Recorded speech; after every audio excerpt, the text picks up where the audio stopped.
Hello mga ka-news ko! Diego Loizaga nag-open up sa kanyang rehab experience. Alam nyo ba na nagkaroon daw ng matinding depression at tumagal ng 8 buwan sa rehab si Diego Loizaga dahil sa mga mental health issues niya. Nag-open up ang aktor sa isang interview ni Boy Abunda tungkol sa mga pagsubok na pinagdadaanan niya at kung paano niya ito nilabanan. I did go to rehab. I wanna be an advocate for mental health. I'm so happy.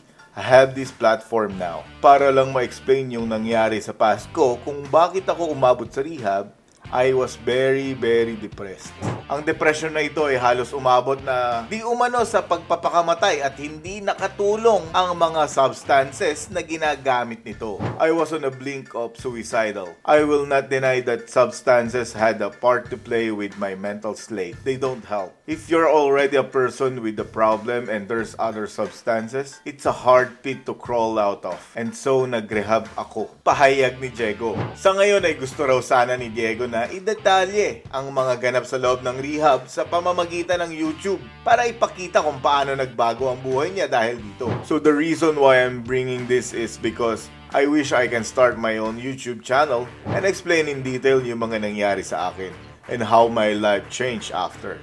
Hindi raw naging madali para sa kanya ang buhay sa loob ng rehab at naiiyak pa ito sa tuwing babalikan niya ang mga araw na lumipas doon na umabot ng 8 buwan. Kung babalikan ko yung isang araw ko doon sa loob, maiiyak talaga ako. It was so difficult inside. It was 8 months until I saw the moon, until I got to see the sun. Ikwinento din di umano ni Diego sa kanyang ama na si Cesar Montano ang kanyang rehab experience. When I explained it to my dad, yung mga pinagawa sa akin, I learned from every single thing that we had to do inside. It changed me as a person and as an actor. Dinagdag pa ng aktor na utang daw niya ang buhay sa rehab kahit na kinailangan na makulong siya sa loob ng pasilidad at mapalayo sa mga mahal sa buhay. I'm not shunning my rehabilitation. I owe them my life. Pero you're trapped inside. Hindi ka makakalabas until you get to meet your family again. And that was the saddest thing. May mga natutunan ba ang isang Diego Loizaga sa experience na ito sa loob ng rehab? Yes, it made me deeper as a person.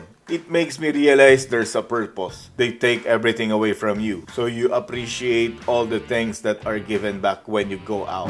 Si Diego Loizaga o Carlos Diego Loizaga Manhilot ay anak ng mga artistang sina Teresa Loizaga at Cesar Montano. Muling mapapanood si Diego sa kanyang comeback movie na A Glimpse of Forever kasama sina Jasmine Curtis at Jerome Ponce. Ano sa palagay nyo? Magpapatuloy na ba ang pagbabagong buhay ni Diego Loizaga? Mga ka-news ko, ano pa mga gusto nyong pag-usapan? I-comment mo na yan and don't forget to follow, like, and subscribe para sa mga latest ganaps.